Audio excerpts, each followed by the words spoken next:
Bismillahirrahmanirrahim. Assalamualaikum warahmatullahi wabarakatuh. Anak-anak yang Bapak banggakan, dalam pembelajaran jarak jauh kali ini, Bapak ingin mengangkat topik tentang perubahan kategori kata.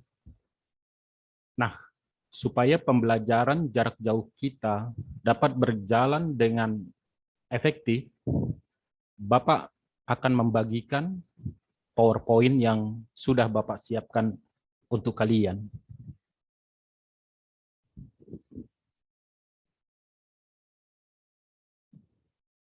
Perubahan kategori kata.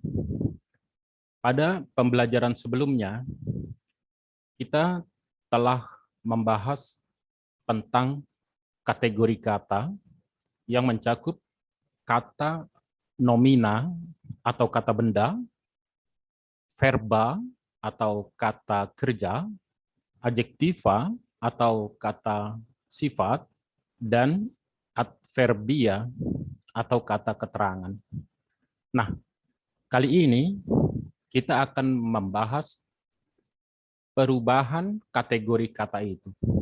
Kata yang sebelumnya kita kategorikan sebagai nomina bisa jadi mengalami perubahan menjadi verba atau adjektiva atau seterusnya seperti itu. Begitu juga dengan kata yang selama ini kita golongkan sebagai adjektiva, itu bisa mengalami perubahan menjadi verba ataupun menjadi nomina. Nah, bagaimana kata-kata itu bisa mengalami perubahan kategori? Silakan kalian simak tayangan berikut ini. Kata yang masuk dalam kategori adjektiva bisa jadi berubah menjadi verba, bahkan bisa juga tetap menjadi adjektiva. Kita lihat contohnya pada kata lelah dan sakit. Kata lelah dan kata sakit ini merupakan adjektiva karena bisa digabung dengan kata-kata sangat menjadi sangat lelah, sangat sakit. Nah, kata lelah dan kata sakit yang tadinya masuk dalam kategori adjektiva bisa berubah menjadi verba. Kalian cermati, kata yang tadinya adjektiva yaitu lelah, ada kata melelahkan. Kata sakit ada disakiti.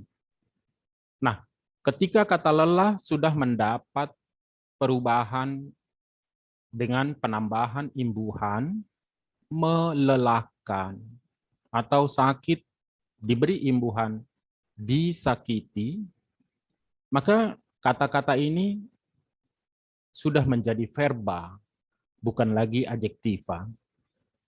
Nah, begitu juga dengan kata yang sebelumnya lelah, kita beri tambahan dengan imbuhan ke-an menjadi kelelahan, sakit menjadi kesakitan. Kita cermati, oh ternyata walaupun diberi imbuhan ke-an, kata kelelahan dan kata kesakitan tetap masuk dalam kategori adjektiva. Jadi, kata yang sebelumnya kita kategorikan sebagai adjektiva bisa berubah menjadi verba atau bahkan tetap menjadi adjektiva melalui sebuah proses, yaitu pemberian imbuhan pada bentuk dasarnya, yaitu lelah menjadi melelahkan, sakit menjadi disakiti, atau lelah menjadi kelelahan, sakit menjadi kesakitan. Jadi seperti itu perubahannya. Begitu juga dengan kata-kata yang lain, misalnya adjektiva untuk kata cantik, bahagia. Ini adjektiva, kita lihat kata mempercantik, diberi tambahan imbuhan memper, menjadi mempercantik. Bahagia diberi tambahan imbuhan ber, menjadi berbahagia. Nah, ketika sudah mendapat imbuhan ini, kata cantik, kata bahagia, itu menjadi mempercantik, berbahagia, masuk dalam kategori verba. Nah, coba kita beri imbuhan yang lain, yaitu imbuhan ke-an. Cantik menjadi kecantikan, bahagia menjadi kebahagiaan.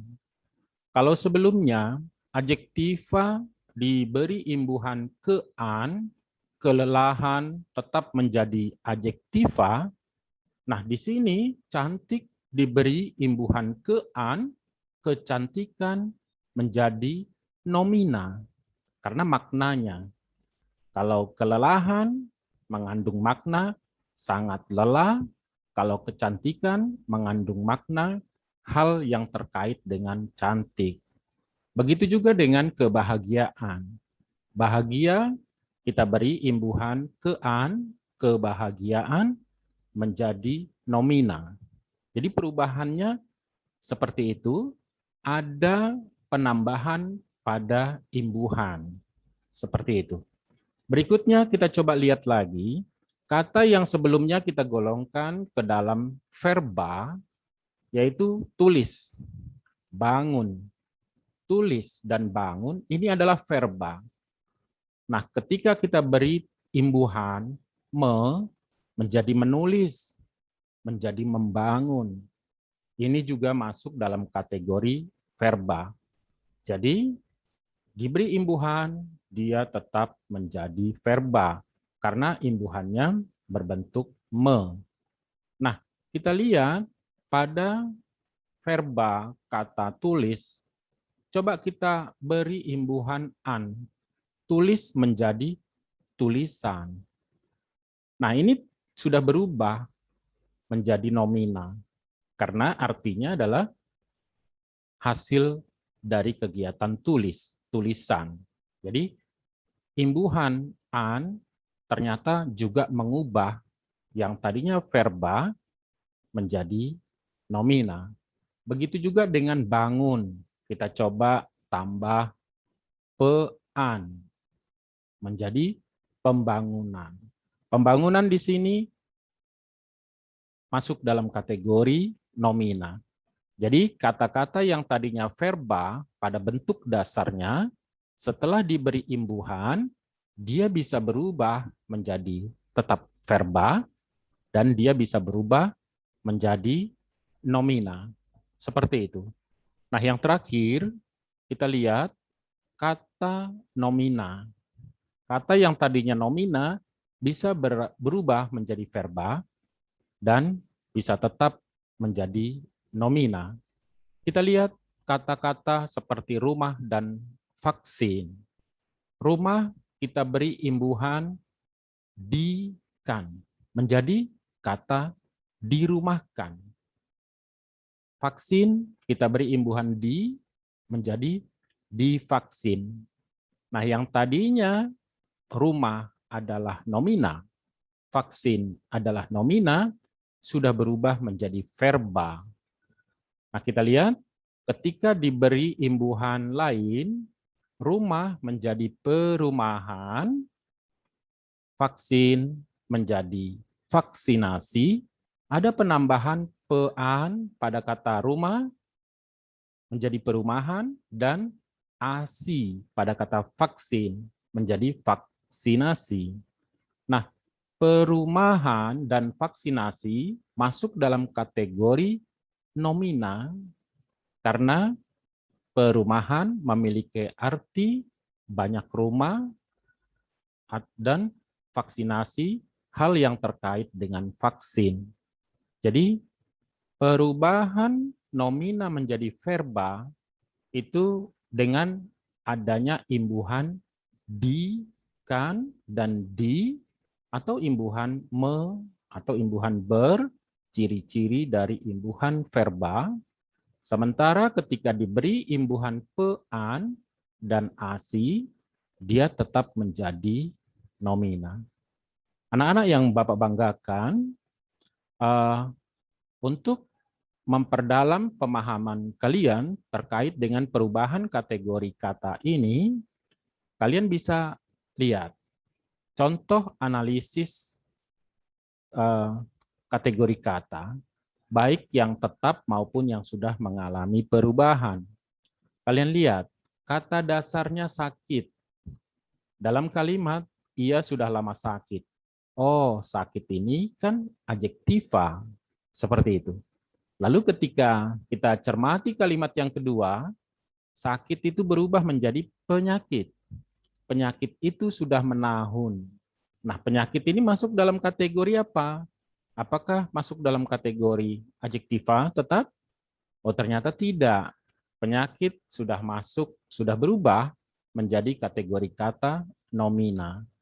Begitu juga dengan kalimat ketiga, ia menjadi pesakitan, itu masuk dalam kategori kata nomina. Lalu yang keempat, kalimat keempat, hal itu menyakitkan. Itu masuk dalam kategori verba. Lalu yang terakhir, kalimat kelima, ia sering merasa kesakitan. Kesakitan ternyata tetap menjadi adjektiva. Karena kata dasar sakit, adjektiva, ketika kita beri kean menjadi kesakitan, itu tetap masuk dalam kategori adjektiva. Nah, anak-anak yang Bapak banggakan, demikian yang bisa Bapak sampaikan untuk pembelajaran jarak jauh kali ini. Kalian bisa berlatih di lembar kerja yang ada pada bahan ajar yang sudah Bapak siapkan untuk kalian. Silakan kalian mencoba menganalisis kategori kata yang sudah mengalami perubahan pada lembar kerja itu. Bapak tunggu jawaban kalian. Demikian, terima kasih atas perhatian kalian. Billahi taufiq wal hidayah. Assalamualaikum warahmatullahi wabarakatuh.